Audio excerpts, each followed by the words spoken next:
વિદ્યાર્થી મિત્રો, આજના લેક્ચરમાં આપનું સ્વાગત છે। આજનો લેક્ચર છે આપણો ધોરણ 10 ગણિત ચેપ્ટર નંબર 9 ત્રિકોણમિતિના ઉપયોગો, જેનો સ્વાધ્યાય 9.1 નો દાખલા નંબર 7 આપણે કરીશું। ખૂબ સરળ દાખલો છે, પણ ત્રિકોણમિતિના ઉપયોગોના દાખલાનો જો જવાબ લાવવો હોય અને સારી રીતે ગણવા હોય તો તેના માટે આકૃતિ પરફેક્ટ દોરતા આવડવી જોઈએ। અને આકૃતિ હંમેશા રકમ પરથી દોરી શકાશે, એટલે રકમમાં આપેલી માહિતી પૂરેપૂરી ધ્યાન રાખીને વાંચી લેવી। તો એકવાર જોઈ લઈએ આપણે।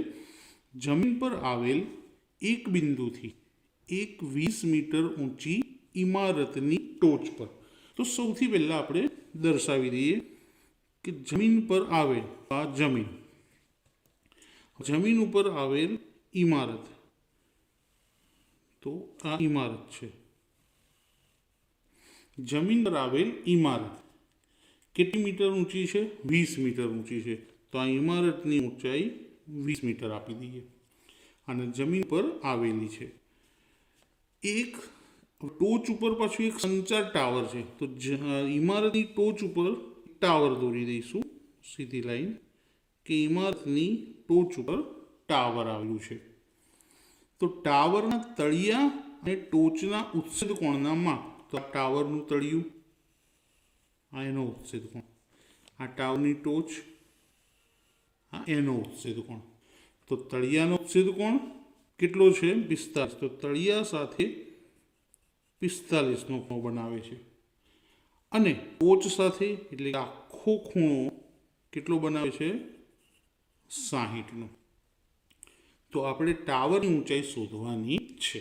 તો સરળતા માટે એક નામ આપી દઈએ અહીંયા, એકદમ સિમ્પલ, A, B, C અને D। હવે આ જે આકૃતિ દોરી એની અંદર જે નામ આપ્યા એ નામને આપણે દર્શાવી દઈએ કે શું આપ્યા છે। તો સૌથી પહેલાં તો આપણે BC દોર્યું ઇમારત, તો ધારો કે BC બરાબર ઇમારતની ઊંચાઈ, ઇમારતની ઊંચાઈ કેટલી? 20 મીટર, જે આપણે આકૃતિમાં પણ દર્શાવેલી છે। AB બરાબર ટાવરની ઊંચાઈ, જે આપણે શોધવાની છે। D જમીન પરનું કોઈ બિંદુ છે કે જ્યાંથી આપણે ઉચ્છેદ કોણ બનાવેલા છે, તળિયા સાથે 45 અને ટોચ સાથે 60નો। આકૃતિમાં બે ત્રિકોણ છે, પહેલો ત્રિકોણ BCD અને બીજો ત્રિકોણ ACD। જો આ ત્રિકોણ નથી, ત્રિકોણમિતિમાં હંમેશા કાટકોણ ત્રિકોણ જ બને, એટલે તમે ભૂલથી પણ આ ત્રિકોણને ગણતા નહીં। તો પહેલા ત્રિકોણની વાત કરીએ, તો પહેલો ત્રિકોણ આપણે લીધો BCDમાં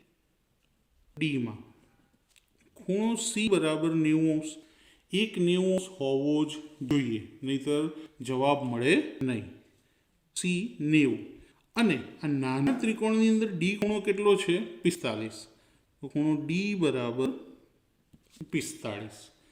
હવે tan θ લઈએ। tan θનું સૂત્ર છે સાબા છેદમાં પાબા। થીટાનું માપ કેટલું? 45, તો tan 45° બરાબર, હવે આની સામેની બાજુ આ રહી કઈ? BC, અને આ પાસેની બાજુ CD, કારણ કે આ તો કર્ણ કહેવાશે, એટલે એક સામેની બાજુ એક પાસેની બાજુ। tan 45ની વેલ્યુ 1, સૌથી સરળ કિંમત। BCનું માપ આકૃતિમાં લખેલું છે, કેટલું છે? 20।